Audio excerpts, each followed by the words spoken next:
All right, match 2 is underway, and this match is tied 1-1, 14-14 on the clock.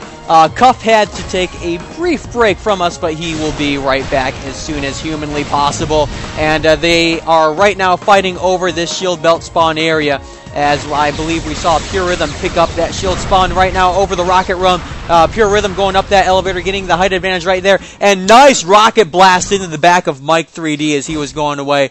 Picks up the frag right now, 2-1, 13 minutes, 41 seconds. I believe I hear Cuff is back, is that correct?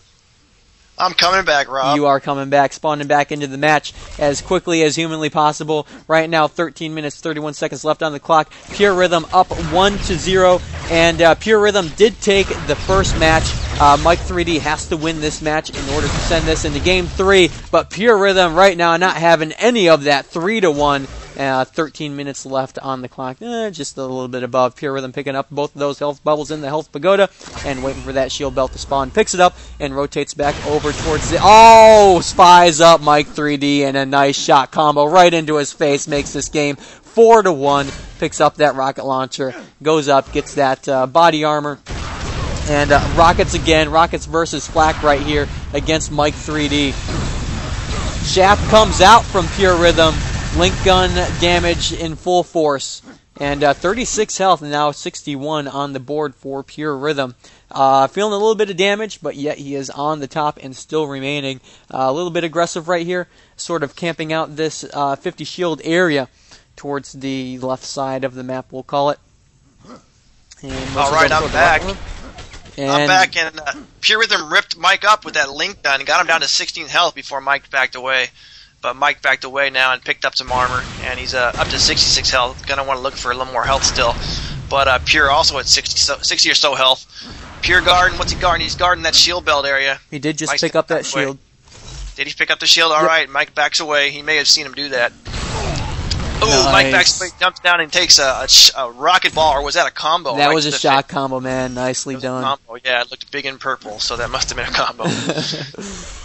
And I must say, I love how those shot combos react. Sort of like Unreal 2, that like gravity gun shit that game had. It just sucks you in and rips you to shreds, and all good giblets of joy, and you just gotta love that crap. And I like big explosions with pretty colors, and purple's a nice color, so you gotta love that.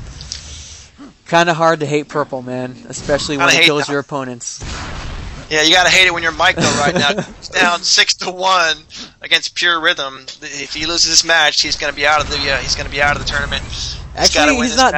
This is the upper bracket finals, and this is a double elimination. Yes. Oh, that's right. He's gonna have to do a little bit more than win this round, but he's doing very well. Purerythem is. Here's an exchange, rocket on rocket. Both players trying to keep elevation, trying to stay on the roof. Mike's down to 6 health, and here's a Link gun that's going to finish him off. Respawn, he goes, and looks like did he kill himself there? Yes, actually, Mik3d did. 6-0 is the score. When you're down to 6 health, any of your own splash damage is definitely going to kill you. Yeah, 6 health is never an optimal situation for collecting your own splash damage. Mik3d, though, picking up one of those health bubbles in the pagoda in front of the shield belt room right now. Battle over this rocket room. And Mike trying to lock down Purerythem, but lost a gauge on that, rotating back over towards this shield belt area. It is up, dodges over, and picks it up for himself. He does have at least 100 over 100 in terms of health over armor. And not too sure if he has the 50 body armor himself. But I believe we're going to find out pretty soon. Motioning over, he's going to go ahead and pick up those boots and possibly jump up to that. Let's say very nice job firing those rockets up into that body armor room while dodging through that boardwalk and not falling into the water. I must say, if that was myself, I would have killed myself. So, but that just goes to show you my skill in the realm of Unreal. Well, that's why we watch and talk about it, right? These guys are the pros. Pure is looking stacked. Pure is stacked. He's got all the health, all the armor. He's on the hunt now, looking for Mike. Here he comes. He finds him. He's throwing a primary shock into him. Mike jumps up into the roof. Mike's hanging out by that shield belt. Already has it, though, but he gets it again. Yep.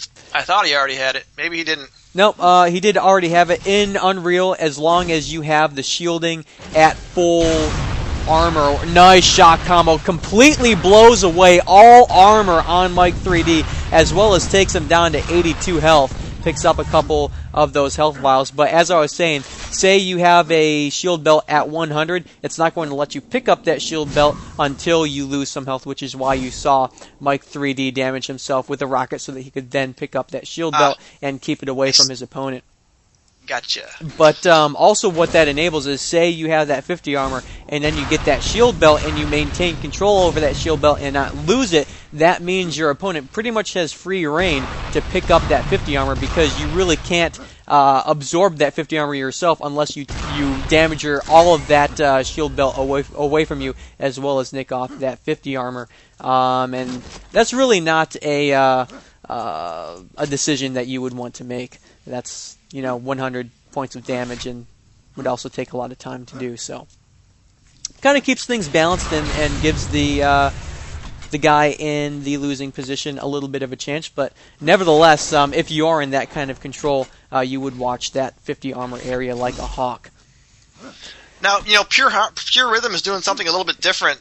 Just like the first match, in this match, he's constantly getting those health vials. It seems like he knows the map a little better, or he just wants to play that sort of strategy. He's up to 199 health, and every time he takes a little damage, all of a sudden I find him at those health vials. So it's a strategy that's working for him so far, and Mike is constantly lower health. Right, and even though we see Mik3d have control over that shield belt area, boots versus boots right here with the rockets. Looks like Rocket Arena from the old days of Quake Wars.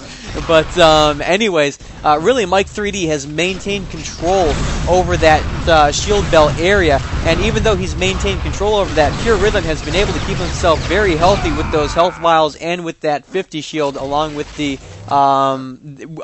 helmet. But obviously it was not enough there, as Mik3d getting back on the board with one frag, going close quarters over that shield belt spawn area. So, as we were saying in the previous matches, this map is really all about the shield belt rocket and, of course, that 50 shield. But Purerythem showing that it's not really a requirement that if you get that helmet and those health vials as well as that 50 shield, you can get some damage done. Right, and what he does is he gets back to them quickly after each exchange. He's got 2 health here. Anything's going to kill him, and down he goes there. Yep, just a little stinger shard, and that was... He couldn't back out. He couldn't back away from that exchange in time, but that's what he's been doing most of the match, getting back to the health vials, maxing out as soon as he can. And here he comes across the health vials again, right out of the spawn, up to 145 to start, and already ahead of Mike on health, who's still sitting at 100 health. Jumps up, gets some elevation for that rocket shot, but pulls out of there. And, we do have 6 minutes left on the clock. It is 6-2 in favor of Purerythem. Mike He's trying to be sneaky here. He's trying to be sneaky, camping out there around the corner. Right, and in fact, that is something that his opponent did last match. Flux was doing that to him, and in fact, Flux got the better of him on the first match, although after Purerythem sort of got the gauge on exactly where Flux was camping out, Purerythem punished them in those positions with the massive splash damage in UT3 and was able to dominate Flux for those other 2 matches. Sort of using Flux's weapons that he learned against Mik3d right here. Nice rocket job on top of Mik3d as he flies out, tries to get that rocket, or tries to get that shield belt for himself, but Purerythem finishes off Mike for his 7th frag and collects a nice fat shield belt as a reward. Triple rocket blast prediction off there on top of Mik3d. Shaft versus Shaft coming out a little bit there, but sticking with the rockets does Purerythem. Takes that LG out though and cleans off Mike there for frag number 7, or he was already at 7 and he didn't frag, and that was only the 5-minute remaining sign that I saw right there. Anyways, 7 versus 2, 5 minutes left on the clock. Purerythem camping out over this rocket room and picks up that 50 shielding. Rocket versus rockets right there. Mik3d seems to be getting the blunt of the joke right now. And nice prediction rocket right there by Purerythem. Finishes off Mike for the 8th frag, waiting for that 100 shield, and gets it right at 4 minutes and 25 seconds. That means the next one is going to spawn at 3:30. Yeah, that was trouble for Mike. He was sitting at 7 health right before that prediction rocket. And here we go with a quick exchange after the spawn. Mike's throwing some link gun fire into Pure until he finds a better gun. He's looking for one quickly here. He's backing up. He's going to find the sniper rifle and switch to that. Get some distance. And look for that minigun too. Throws a sniper shot into Pure. Pure's backing away from it. Pure breaks out the sniper shot himself. Yep. Sniper versus sniper. Sniper on sniper. And as we saw, nobody did any kind of damage. Yeah, which is most usually the case, even at that range. Right. Both players are going to be moving around too fast to really. Well, we did see Mike get a point-blank range sniper shot in an earlier match. Right. That was kind of funny. There comes Purerythem up into the air, trying to avoid that minigun fire. It's he's shooting rockets from above, and rockets against minigun while you're jumping up in the air. You got the elevation. It's going to be a lot easier to win those rockets. Absolutely. 3 minutes left on the clock right here. Purerythem up 9-2. Still plenty of time for Mik3d to come back on him, but he's got to do it now. Right there is the first frag, 9-3. And we're going to go ahead and switch this view on over to Mik3d to see if he can capitalize on that. Only has 60 health in the bank right here. And goes ahead and jumps up on top of this rocket room and still pursuing Purerythem. He does have to be very aggressive in order to get these 6 frags that he needs to at least tie the game before this 2 minutes and 40 seconds left on the clock expires.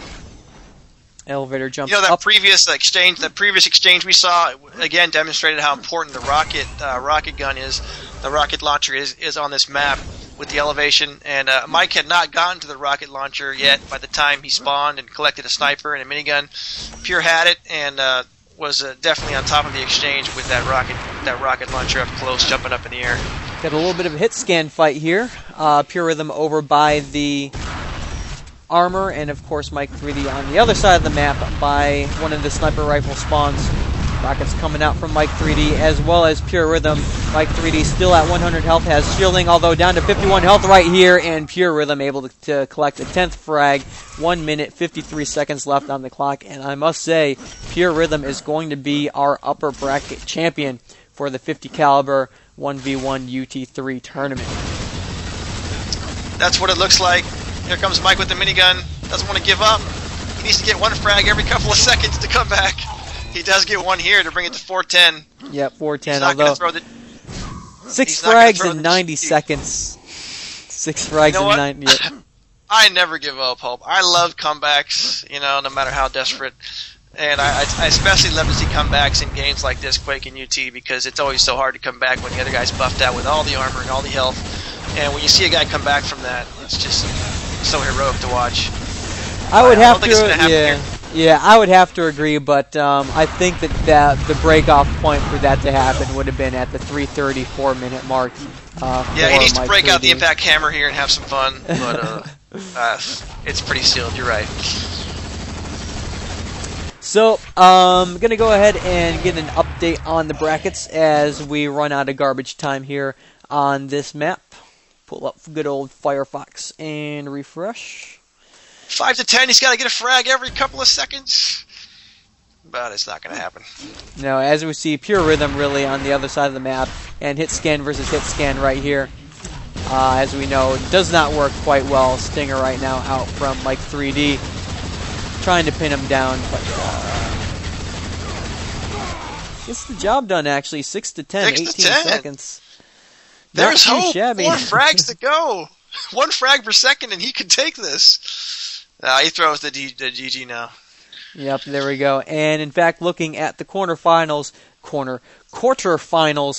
on the losers bracket tournament, it is going to be Gebs versus Flux, and the winner of that will take on Mik3d, and then the winner of that match will get a chance at a redemption against Purerythem, who has been dominating this whole match, never losing a map up until now, and in fact still hasn't lost one. We will have more coverage underway in just a sec. Thanks for tuning in.